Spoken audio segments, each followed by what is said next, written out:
Reinvention, Not Ordinary, and Unfinished. Hi, everyone. This is Heather Vickery. Thanks so much for tuning in to the Brave Files podcast. You know, success isn't always about money. For some, it's about doing things that you love and enjoy. And I would venture to say that it should be that for all of us. This week's guest, Sonya Morton-Firth, went from being a picked-on kid to a cutthroat businesswoman making top dollar, and then to a jobless, homeless woman who was completely burnt out. But eventually, she came to be a host of her own show and a successful business owner, and she's here to talk about her incredible journey. She says it was the hardest journey of her life, but she's finally created her own version of success. And to never let anyone tell you that you are incapable, because if there's a will, there's a way.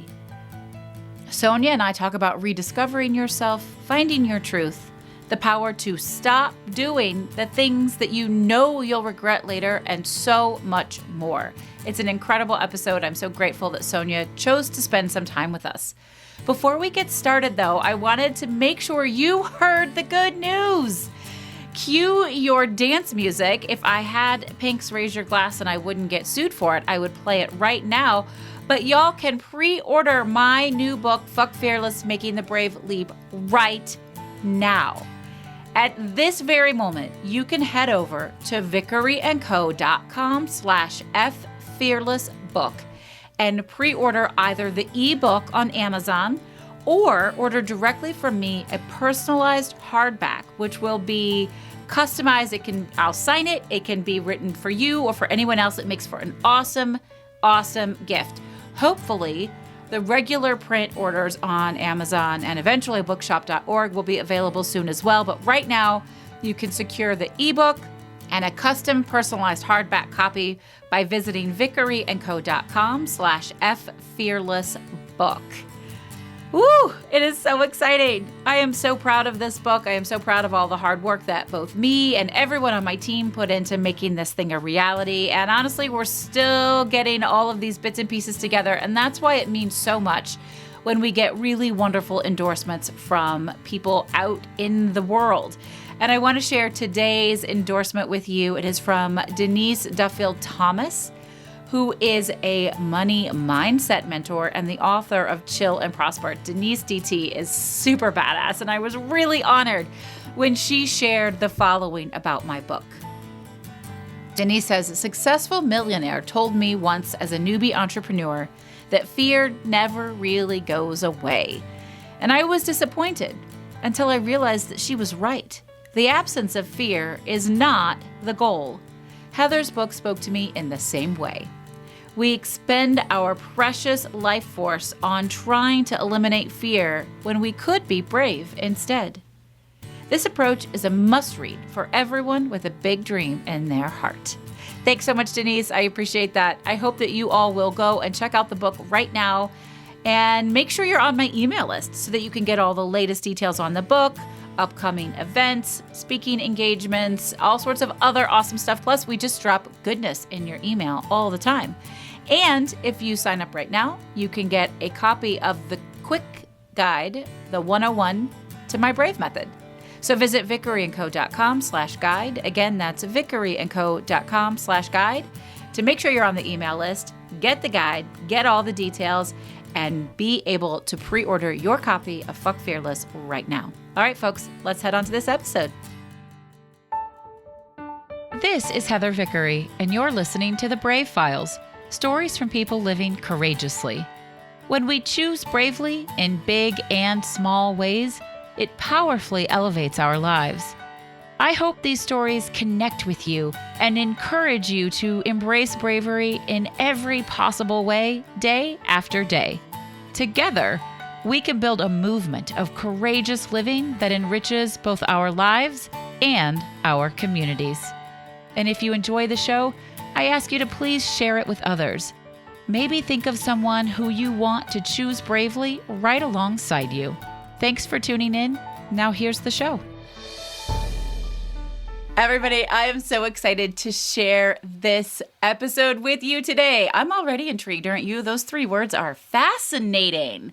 This week's guest is Sonya Morton-Firth, and she is here to share her story of overcoming all sorts of odds, including racial challenges, because she decided to prove everyone wrong. And then she kicked ass in a man's world. That is, until she decided she wanted to create her own world to kick ass in.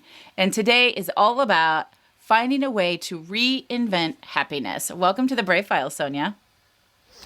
Thank you for having me, Heather. It's a pleasure being on your show. I'm excited. We've had the opportunity to get to know each other a little bit prior to this conversation. And I just think your story is so much fun. So let's try to do this chronologically because I don't want to miss anything. There's so much we want to share. Can you go back to telling folks who Sonya was? What is your foundation? And what taught you to be the incredible, redefining, reinventing, not ordinary, unfinished badass that you are? Well, Heather, we're going to go back quite a way now because I think it all starts, with everybody's story. You've got to start at the beginning, which is usually childhood, the formative years, and that's what really forms you. And I think that certainly has formed the badass woman I am today. I love that word. That's fantastic. So I grew up in a city here called Newcastle. I don't know if your audience will know that, but it's a northern town in England. And I was brought up in the 70s, a single parent family, which was very unusual in those days. And in fact, I remember being one of 30 in the classroom, and the teacher asked us all to put our hands up if we were from divorced parents, which was quite a weird question to ask a classroom full of children. But I remember there putting my hand up and looking around and being one of three and feeling quite ashamed about that and not understanding why. Because for me, it was normal. My mum brought me and my brother up and it seemed normal. Again, I was brought up by my mum, and my mum was from South America. And in Newcastle in the 70s, there wasn't any people of darker skin. Very, very white, not provincial town, but a working class city. And so I was as dark as he got in those days. It's obviously changed now. And I remember being in the schoolyard having, I'm going to say boys because it was predominantly boys coming up giving me the whole racial abuse thing. And part of me just wanted to sit in a corner and cry because I didn't understand what they were talking about. I looked in the mirror and saw the same as them. I didn't see any difference in the color of my skin. As a little child, you don't really. But I didn't. I wanted to fight back. I thought, how dare they insult me? I've not done anything wrong to them. So I just remember going, come on, bring it on, and giving, little scrap in the schoolyard and being quite feisty and throwing the odd punches. Now, I am quite a small woman anyway, and I was an even smaller child. And really what I would say I'm taking for that, I'm not condoning violence in any stretch of the imagination. I'm not saying that children... Sometimes you got to fight back, Sonya. Well, that's the bottom line, right? And I think, you start a fighter and you go on as you mean to carry on. And that sort of was the start, I guess, of me having this quite rebellious fighter attitude. And it began in school. It went on to my college years when I was always told that I wasn't quite good enough. I was never going to quite cut the mustard. Now, bear in mind, I was, by all means, a sort of a C grade, a BC grade child at the time. So fairly average, not so bad, average, not top of the class. Absolutely average, not top of the class, but always, my report cards was, Sonya needs to learn how to concentrate more. Sonya needs to take more attention. Because I was, I couldn't concentrate. And now, even today, I look at our whole school system and think, we could change it for children that maybe don't have the capabilities to sit still for a long period of time and concentrate. There are different ways of educating now, that's for sure. But in the olden days, in the good old 70s and 80s, it was a very traditional way of educating children. So basically, I grew up not sort of going with the grain, and my parents tried to push me in a certain way. and going to university, etc. And I was put through various different career counselors who did various different tests on me and basically said, well, I'd be lucky to get any sort of degree and maybe I should stick to some social sciences or something like this. So fascinating. Why do you think this was? Like, what was this based on? Is it just heteronormative or patriarchal gender norms? Like, what made them make that decision about you? It was these old-fashioned aptitude tests. And I think it was based as well on the school that I went to. So this was, in England, we have two different education systems. We've got something called the comprehensive where anyone goes, and we've got something called the private system. Now, I was part of the comprehensive system. I went to school with boys and girls, but there's another side of the system which is very sort of old school, which is just schools for boys or just schools for girls, which I don't particularly approve of, by the way, because I think there's enough gender, there is enough in society that separates us.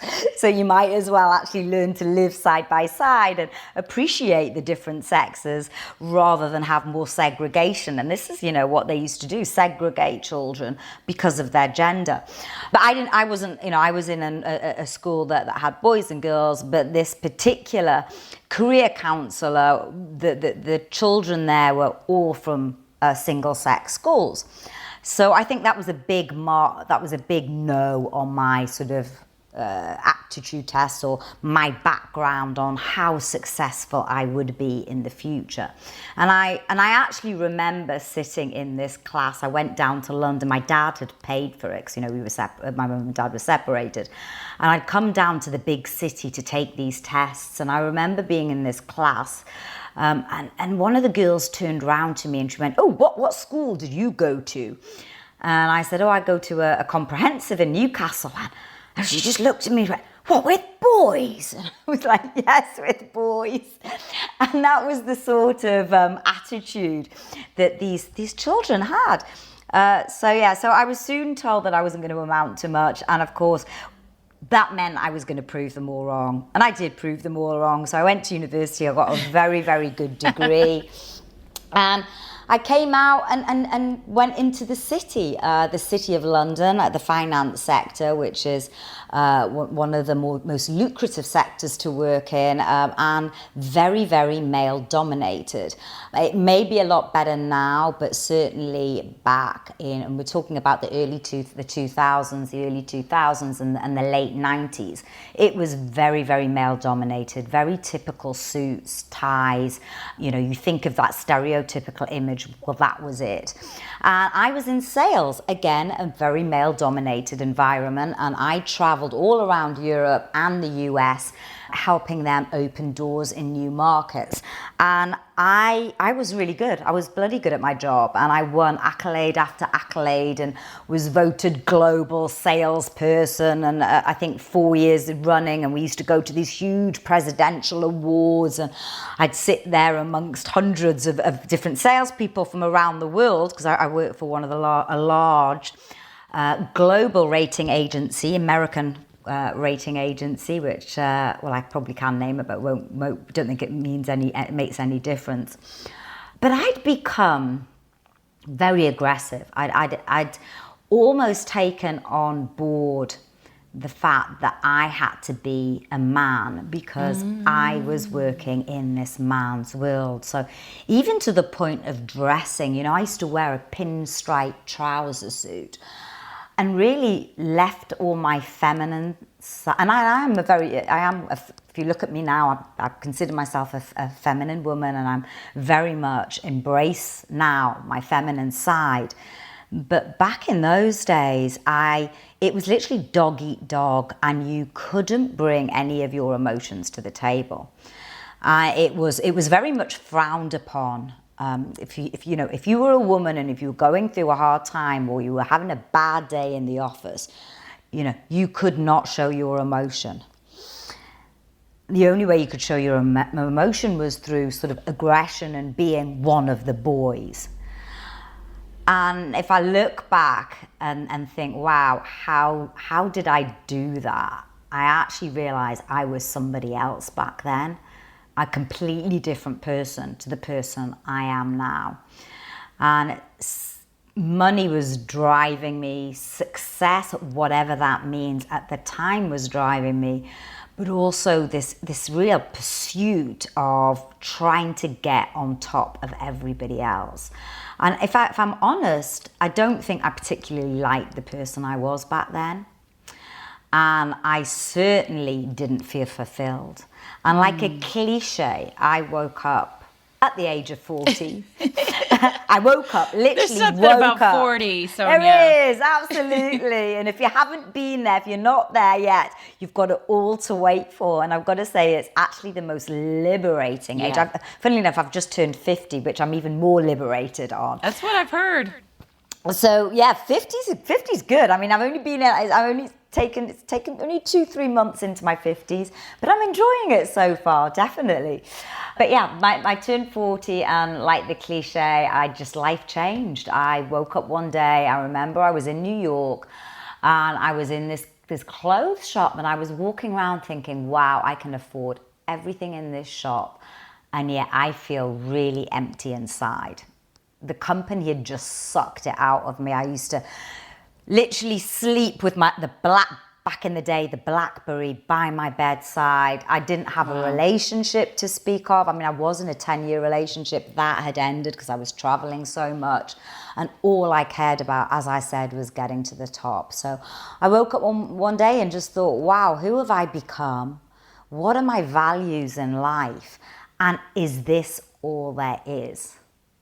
And if I continue on this line, this trajectory, am I going to wake up in my deathbed and regret it? And I'd ask your audience just to think about that for 1 minute, because if you're doing anything right now that you're saying to yourself, my God, if I continue doing what I'm doing, then am I going to regret it? Then change it.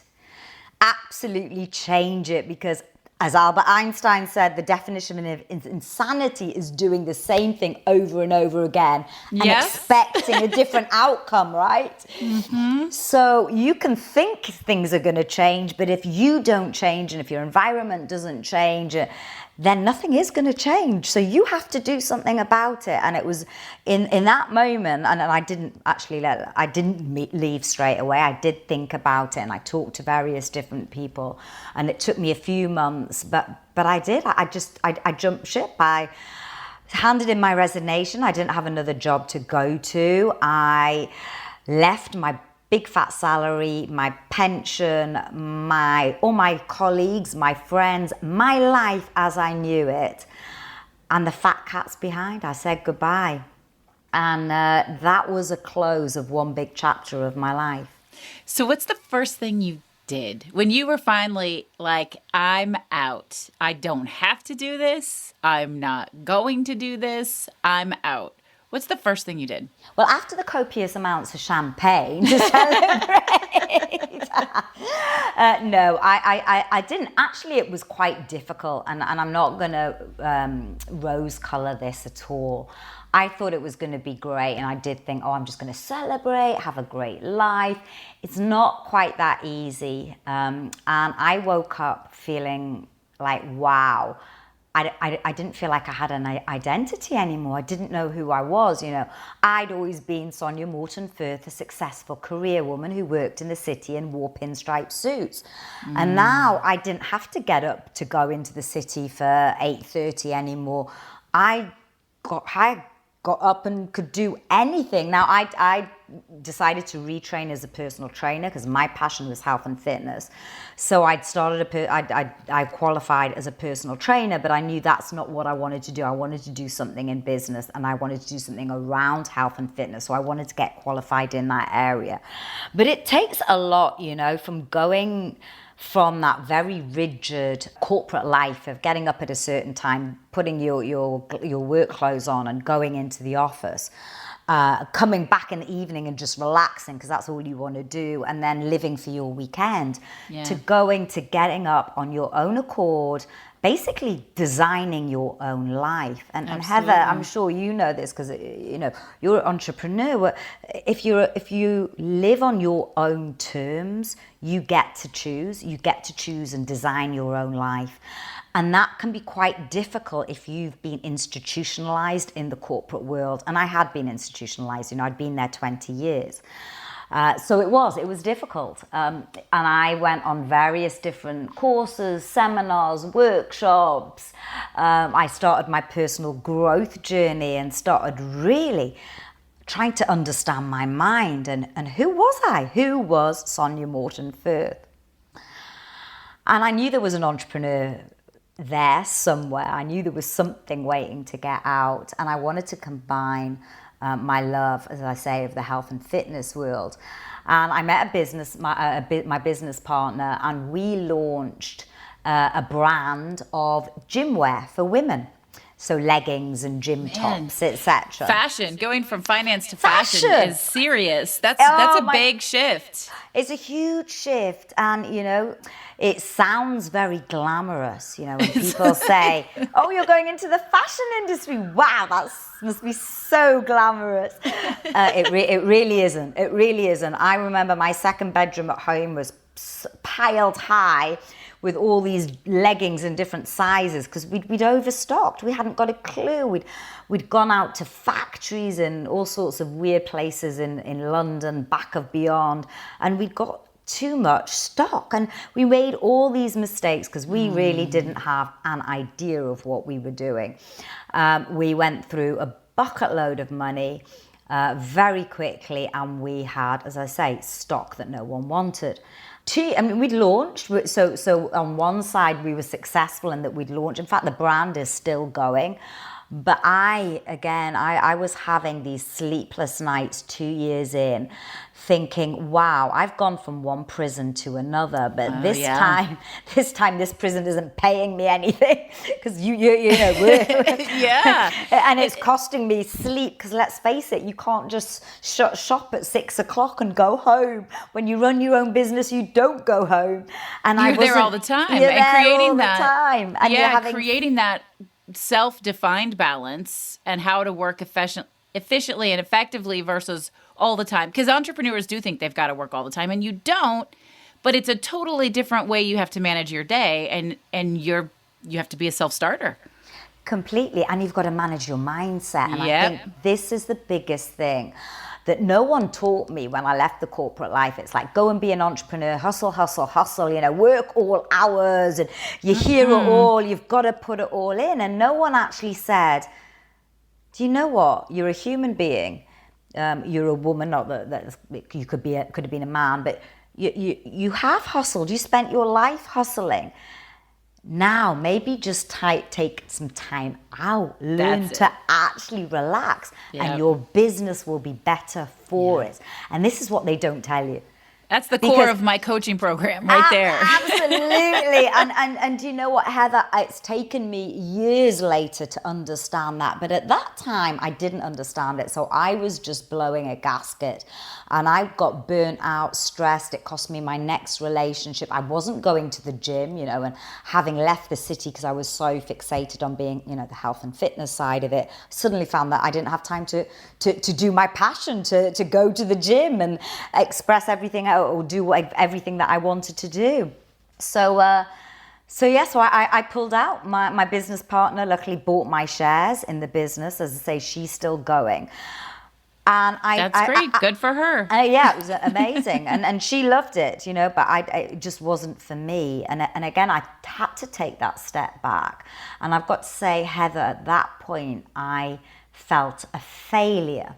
And that word in itself is quite an interesting word because it is, because I don't think it exists. No, now I don't. But the feeling exists. The feeling like I thought I was going to do something that was going to make me happy and bring me everything I wanted, and it didn't, and that feels bad.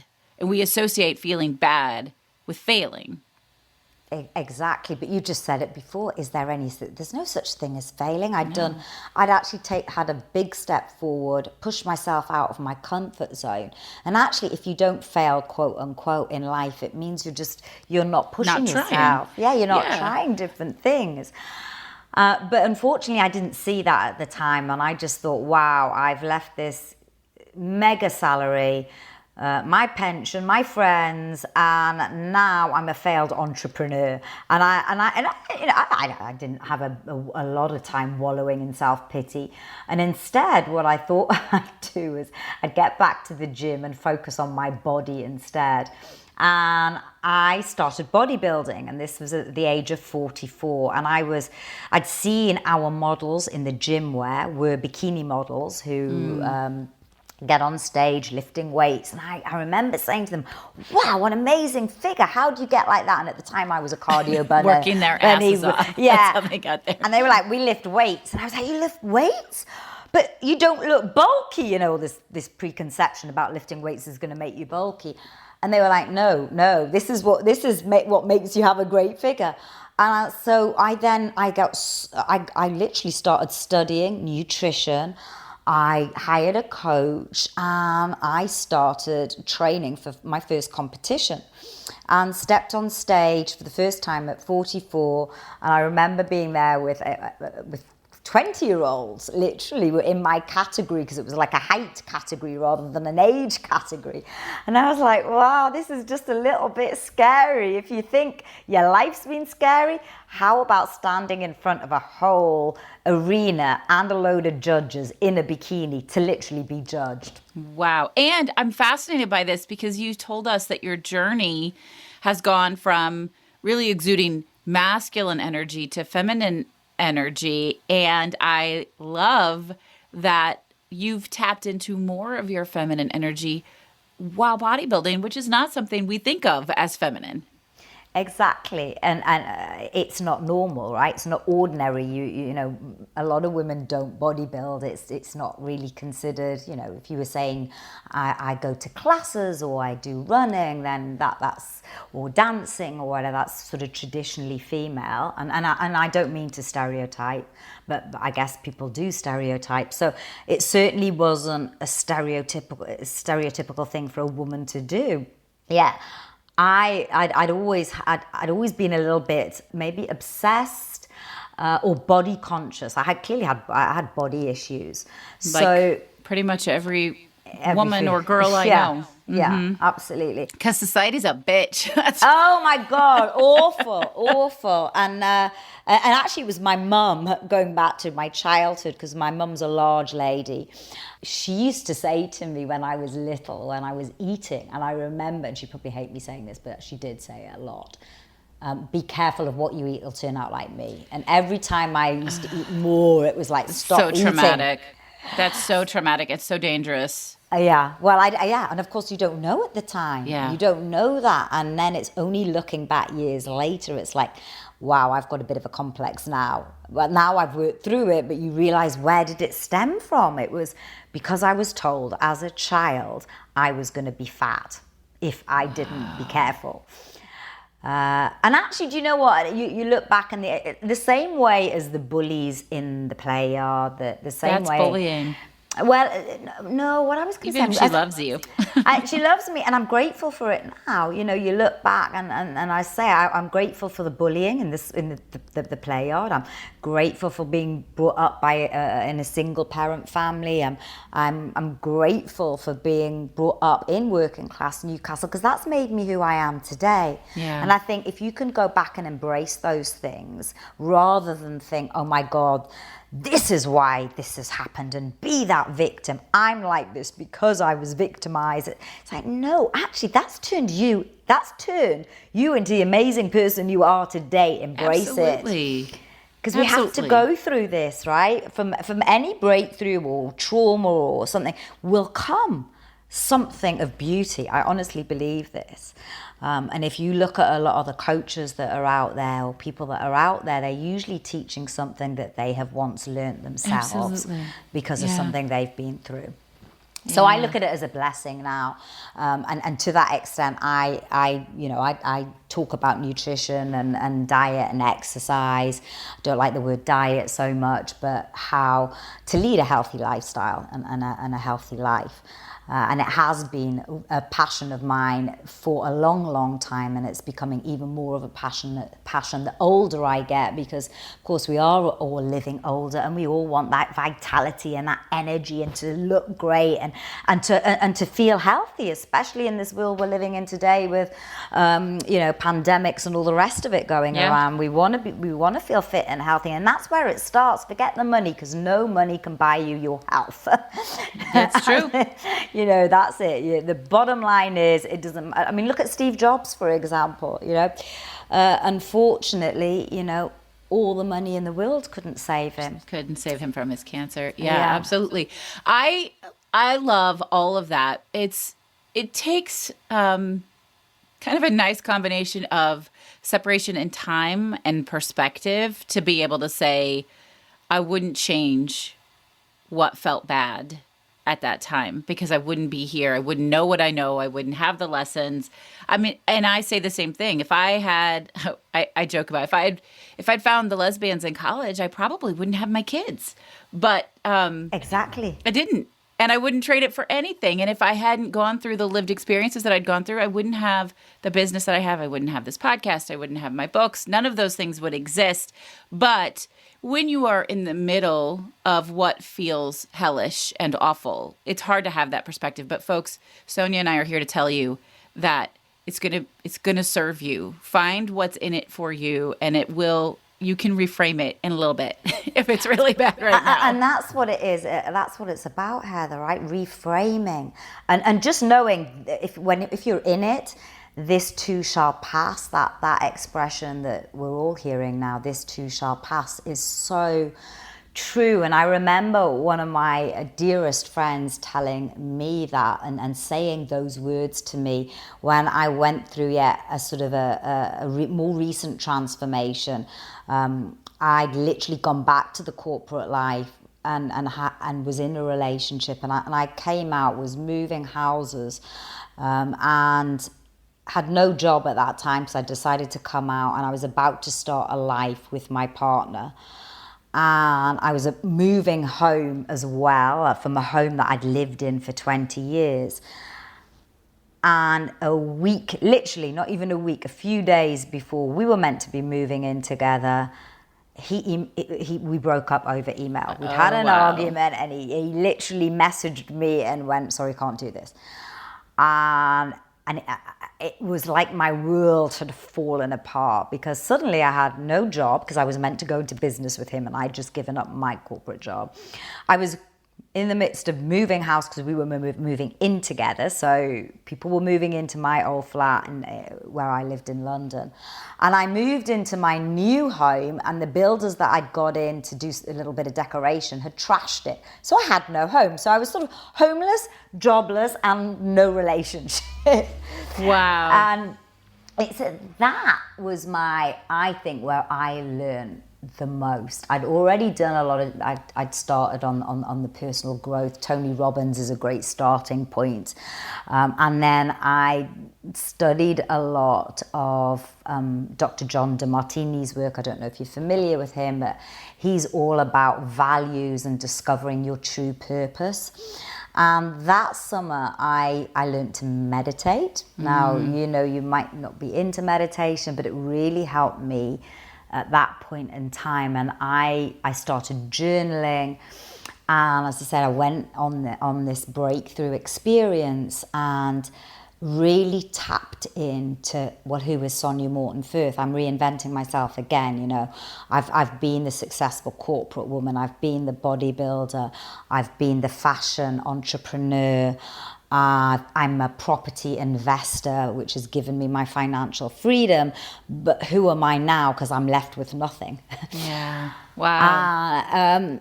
And you know what? The answers came to me when I slowed down and when I was in meditation. And answers don't always come quickly. But when you ask yourself the right questions, it sort of all makes sense. And I did this work and I realized, well, firstly, I love being with people, in front of people. People inspire me and I feel energized. I get a lot of, I know we're not face to face now, but I get a lot from people's energy. You know, I'm a great believer in feeling the energy as well. And I'm very much into health, fitness, you know, and it might sound superficial, but the way I look, I like putting my makeup on, this, that, the other. And I thought, what is my true, what is my purpose? What am I here? What's it all about? And that's when I started my show. I started my show shining a light on people that lead a life less ordinary, that have gone from adversity and challenges and have a great message to get out to society. And I love it, and I'm still doing it. I retrained as well as a coach, got my coaching accreditation. This was a few years ago. And I use those skills to interview my guests. A little bit like it's. And tell folks what the name of your podcast is. Well, it is my name, the Sonya Morton-Firth Show. And it's slightly different, Heather, to yours. So mine's filmed, so it's more of a visual than an audio. So it's on YouTube at the moment. And I have it filmed with a cameraman. And yeah, it's about the interaction between us both, me and the guest. But I'm loving it. And, you know, my guests, I am so grateful to the universe for giving me my guests, because they inspire me. And I hope by me shining a light on them and their stories, I can help my audience live a more fulfilled life and look at sort of leading a life less ordinary. Absolutely. Leading a life less ordinary. I really dig that. It's very in line with leading a brave life, which for a lot of folks is less ordinary, because we aren't taught when we're young, or at least our generation wasn't taught when we were young. I hope that I'm shifting that narrative, at least for my kids. But what it means to be brave and successful and happy, and how that's all self-defined. Yes. Right? And that is absolutely so true. Yeah. And yet we live in a world where, and I'm learning now, you can self-define your success, because you have to. Absolutely. If you set yourself up to strive for somebody else's success, you're going to inevitably fall short, and it's going to feel bad. And yet most of us live a success in the shadows of our parents. I think even still so powerful. Society, parents, social media, we're taught this is what success means, you know, and it's usually defined by money. I mean, let's face it, we see it. We see all the materialistic things, and it's like, well, if you've got this or if you've got that, then you are deemed successful. And then you take a step back and you think, well, if all these people are so successful that have got all these amazing things, and well, we see them on social media, whether it's true or not, we don't know. That's the thing. What you see is probably not what's really happening, because even if people are super transparent, you're only seeing a tiny sliver. And the best slither, life. Right? The best slither. Usually, yes. yes. You're only going to put the best slither on social media. And no one sees the bit, well, not all of the time, of actually they've had sleepless nights, they don't have a life. Or actually, what is success? What money? Isn't success having time to spend doing things you love doing? That bring you joy and happiness. That bring you joy and happiness, absolutely. And you know what? That isn't necessarily, you know, driving an amazing car, or, you know, whatever it may be that you think of success, and usually is, as I say, materialistic. It could just be having a lovely walk in nature. I mean, that's what I've appreciated, actually, out of this whole time of life. I don't want to say the word, but, you know, how we've been living. No, the it's past true. You can say 17 pandemic because I think it is true. It forced us to look at things from an unexpected perspective. It forced introspection, and there was a lot that's awful, but there are some permanent pivots, lots of permanent pivots for people that are silver linings, for sure. And one of my big silver linings, certainly, and look, I wasn't jumping up and down for joy. That's for certain, because I take energy from other people, as I said before. So being alone, it was quite difficult. Mm-hmm.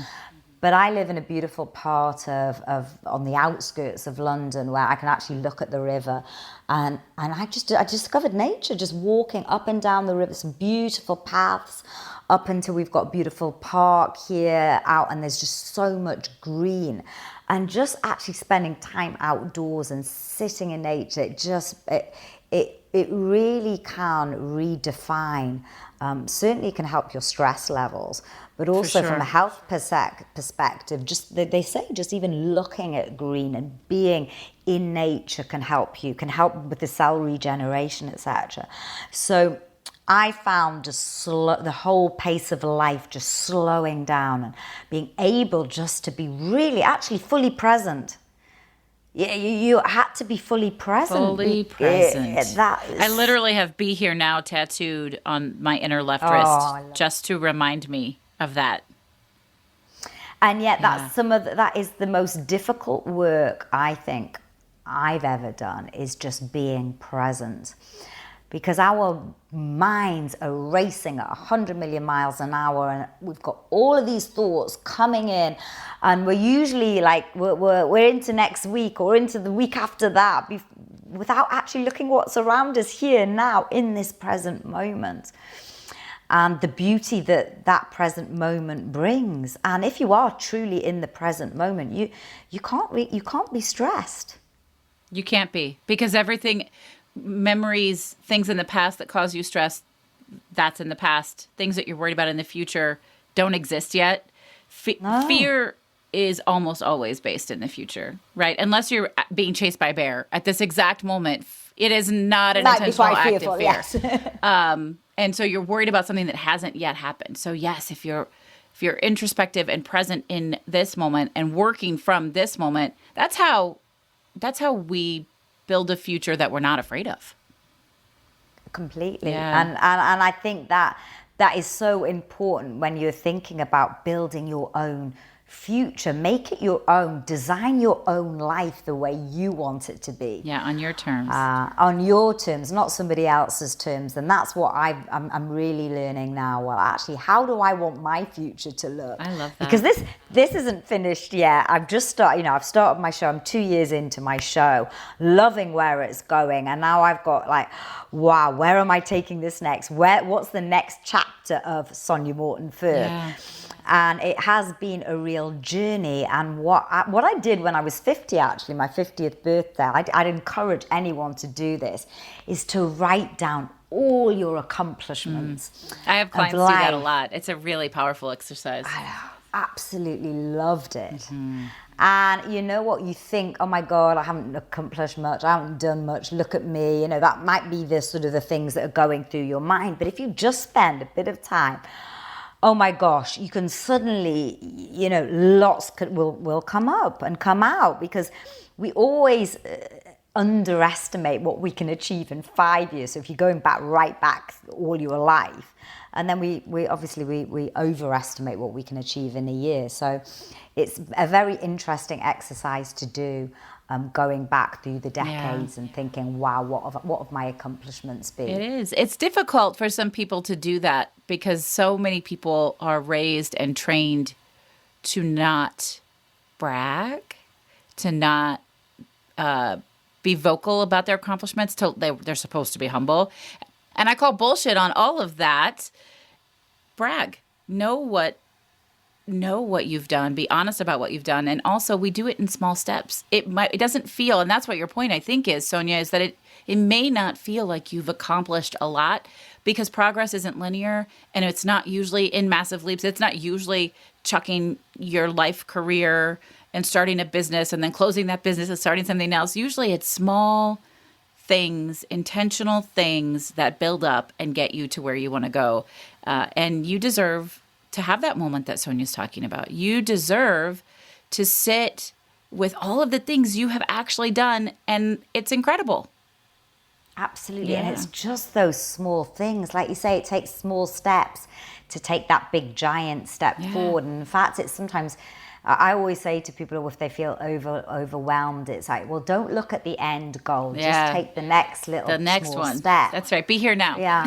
And you need to go through the steps, because if you don't go through the steps, undoubtedly there will be setbacks in life. We all have setbacks. Yeah. But if you haven't done the steps, you won't be able to get back on those steps as easily. Whereas if you've done the steps and you've got the skills or whatever, then getting back up there will be easier if you have that setback. Yeah, absolutely. I love that. And I think that's a really great way to transition into one of my favorite questions that I ask every single guest, because to me, that list, that moment of reflection feels like it's a celebration. And so I'm curious to hear from you, Sonya. How do you like to celebrate your wins, big and small? Wow. Well, celebration to me, when you said that, is I'm quite a bit of a party girl, so I love that. and I love my friends. I'm so grateful for my friends, and I love spending time with people that are nearest and dearest, and just having lovely food or whatever it may be, going for a walk. But I think also, that's sort of the external thing, I'd say. How do I celebrate? Well, I celebrate with my friends. Yeah, I love dancing. I love going out and dancing. And of course, we haven't been doing much of that lately, but now we're starting to open up again.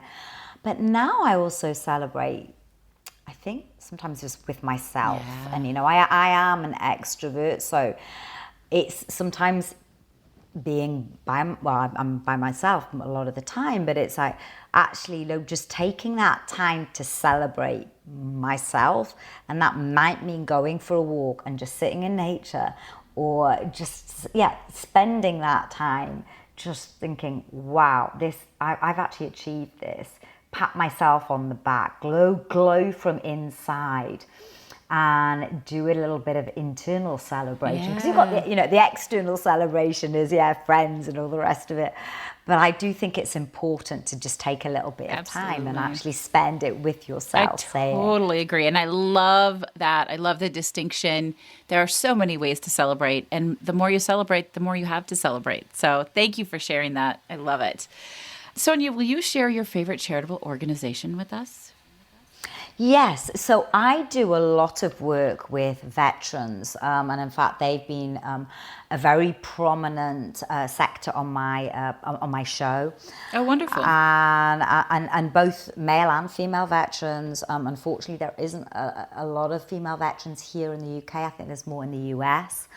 So I love their charities, and unfortunately, our government doesn't do enough for veterans when they come out of service, and we see a lot of our veterans on the streets, which is very unfortunate. But also there's a lot that have suffered from trauma, PTSD. Yeah, of course, yeah. And so one of my favorite charities is the Soldiers Charities ABF. I'm not sure, but I think it's just a UK charity. Sure. I'm not sure if it is a global charity. I didn't look at that, but I think a UK charity. And they help with trauma, stress, veterans that have come out of service. Maybe they're handicapped, maybe they've lost limbs, etc., and they're trying to get back into civilian life, that transition.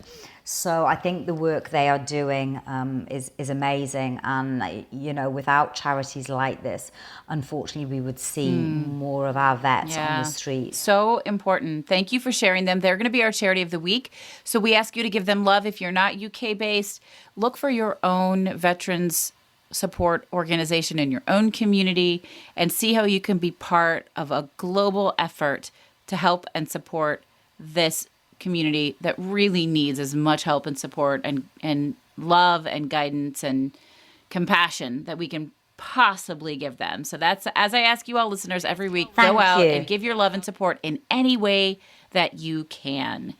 Sonya, will you share your 3 words with us one last time? Oh, wow. Heather, first of all, this has been absolutely brilliant. And thank you so much for your support and helping other people's charities as well. I think that's a tremendous thing to do. Absolutely. So my My 3 words are reinvention, not ordinary, and unfinished. And I love those words. When you selected them, I was like, oh, those are kick-ass words. I'm really into it. And I think we talked a lot about reinvention and even not ordinary, which from the conversation that we just had, I take to mean extraordinary. And, you're not following a path somebody else built. You're creating your path in a way that may not feel ordinary, but feels right, which I love. And I just want to hear you share why you selected the word unfinished. Unfinished to me is there's still something left. As I say, I've There's just always something there's left, always right? something left. Yeah. And I think it's hit with hitting. And I'm sorry to say this again. The turning 50. It was a real milestone for me. To say you're half a century. Absolutely. And honestly, back in the day, Heather, when particularly women, and I am going to say now women, everything that is associated with being 50 for a woman is all quite negative. We've got the menopause. We're told we're dying. We're told we're on the heap. We're told we're not as attractive anymore. We're sort of withering. There's this whole image, if you think of a middle-aged woman. I don't think it's as bad as if you're a man, actually, because I think you've got men tend to age gracefully. Oh, yes. Women Silver less fox, so. Absolutely. They can get away with it, right? But actually, no, I'm embracing my age. I'm embracing 50. I'm not finished yet. I've only reached half my life because I intend to live till 100. Yes. And I can't wait to see what the next 50 years bring. I love that. I love it. And we're all unfinished, and that's a magical word. We don't want to be finished. We're dead. No, we're dead we're when dead. we're finished. We're all in the process. We're all in progress. So I loved it when you picked unfinished. I think it's fantastic. Sonya, I love your energy. I love how you're reinventing and refining and redefining what it means to be feminine, what it means to be empowered, what it means to be confident and strong and unfinished. Thank you so much for being here with us. And Heather, thank you so much for giving me the platform to share. Your podcast is absolutely amazing, and sending love to you and all of your audience as well. Thank you so much. All right, listeners, I hope you enjoyed this just as much as I did. I'd love to hear what you think of this episode or any of our episodes.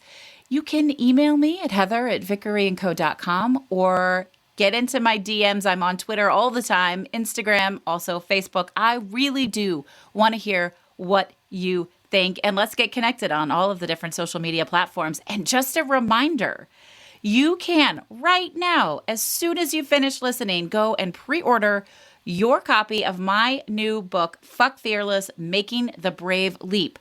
This book is a guide to how to live and build creatively and strategically, to have a life that you love in every possible way. Go grab your copy right now. You can find it at vickeryandco.com/books, on bookshop.org, on Amazon. If you can't find it, let me know. We will give you a direct link. Thank you so much for being here. This is Heather Vickery, reminding you today and every single day to go out and choose bravely. Hey friends, I want to share something really exciting with you. We already know you enjoy listening to podcasts because you're listening to this one, but I'm also betting you enjoy audiobooks. And hey, listen, if you don't already enjoy audiobooks, then it's time to check them out. That's why I'm really excited to share Libro.fm with you. They are an incredible new platform for listening to audiobooks. And by choosing Libro.fm over other audiobook services, you are supporting a local bookstore of your choice and investing in your local community. Libro.fm offers over 150,000 audiobooks via their primary platform, which, by the way, they built with love and from scratch because they're a small business also. They even offer bookseller recommendations for great audiobook options. You can sign up right now via www.vickeryandco.com/LibroFM. That's vickeryandco.com/LIBROFM. And when you do, you'll get one free audiobook of your choice and the proceeds will go to your favorite local bookstore. Now, check what I just said there. You're going to get a free book, and the proceeds are still going to go to your local bookstore because Libro.fm makes sure that their booksellers get paid even when they give a promo to customers. I've listened to over 20 audiobooks this year alone. I especially love listening to memoirs read by the author, and it feels great knowing that all of my purchases support my local bookstore, The Book Table, in Oak Park, Illinois. Libro.fm.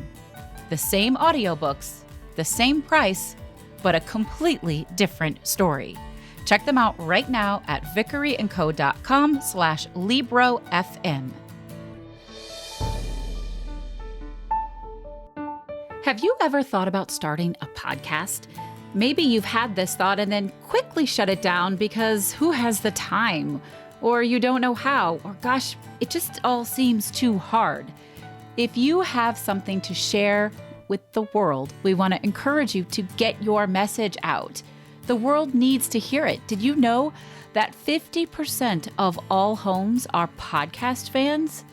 If you've ever wondered about having your own podcast or how it can increase your business or get your message across, then please join me and the other experts from the Podcast Power Academy for our monthly free Q&A session. It's called So You Want to Start a Podcast?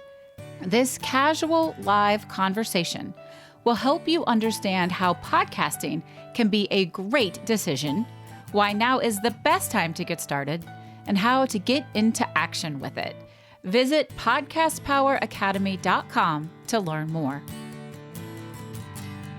You've been listening to The Brave Files, stories of people living courageously.